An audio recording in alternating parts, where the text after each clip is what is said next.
Last up in this little section on what they call special functions, and we've looked at some piecewise functions and some greatest integer or step functions. And then we're going to talk about absolute value functions. And while we don't use the step functions and the greatest integer functions a whole lot, we use the piecewise functions a little more so. But even more so than those are absolute value functions, which we actually do use quite a bit. Now, the parent function for an absolute value function, which would be written in this form, f of x equals the absolute value of x, is going to look something like this. If we got an x and y axis, it is going to be characterized by a V-shaped image. Graph is going to have the characteristics of a V shape. And we're going to go to the calculator and graph these two. It won't take too long. We also have to identify the domain and the range. And in these two particular cases, we've got a little transformation. And transformations is something we're going to take up in the next chapter. So it's kind of leading us into that piece. And one of the transformations that we see is that when we have a constant inside of a grouping, and the absolute value here is a grouping symbol in and of itself. And here we have a -2. This is going to give us a horizontal shift. It's going to move it along the x-axis.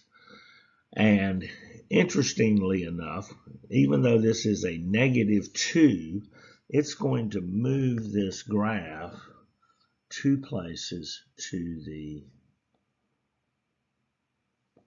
right. And so when we graph that, we're going to see it's going to look something like that. Now, in the second one, we've got 2 things that are transforming it. One of them is this negative, and a negative out there out front is going to flip it over, what we call a reflection. And then this +1 that is outside of the absolute value symbols, outside of that grouping, is a vertical shift. And it's going to, in this case, shift this graph up by 1. And when we get around to graphing this, it should look something like that. Okay, well, let's move over here to the graphing calculator. And we will graph those, and we will verbally describe the domain and the range.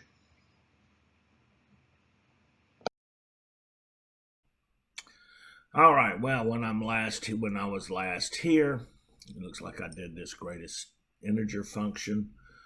So before we begin on these absolute value functions, I'm going to go ahead and make a few window adjustments. I'm going to adjust it back to its normal state or default state of -10, x min -10, x max 10, and the y minimum of -10, and y max of 10. That should put us back in a normal state. And then I'm going in here to y equal, and we'll clear out what I had here before. Okay, so we're trying to do, this first one is f of x is equal to the absolute value of x minus 2. So I need to get my absolute value symbols in here. So I'm going to hit math. I'm going to number. And I'm going to choose this first option, ABS, absolute. And it puts in the little absolute value symbols. And I'm just going to simply hit x minus 2. And clear myself from the absolute value symbol. And let's go look at this graph. All right, there we go. We've got this V-shaped. It's fairly wide. We can see here that It bottoms out right here at where x is equal to 2 and y is equal to 0. Just like I said, it shifted it from its parent form. Its parent form, it would the point of the v would be right here at the origin. But it moved it 2 units to the right, as I described on the previous slide. Now, what about the domain and the range?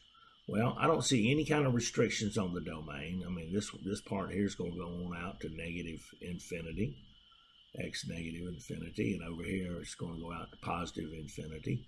So our domain is all real numbers. All right, now what about our range? Well, I look here and it bottoms right here where y is equal to 0, and it does not go below the x-axis. In other words, y never goes into negative territory.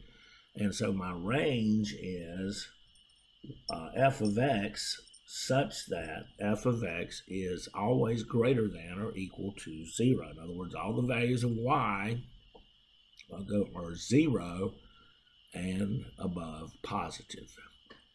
So f of x is greater than or equal to 0.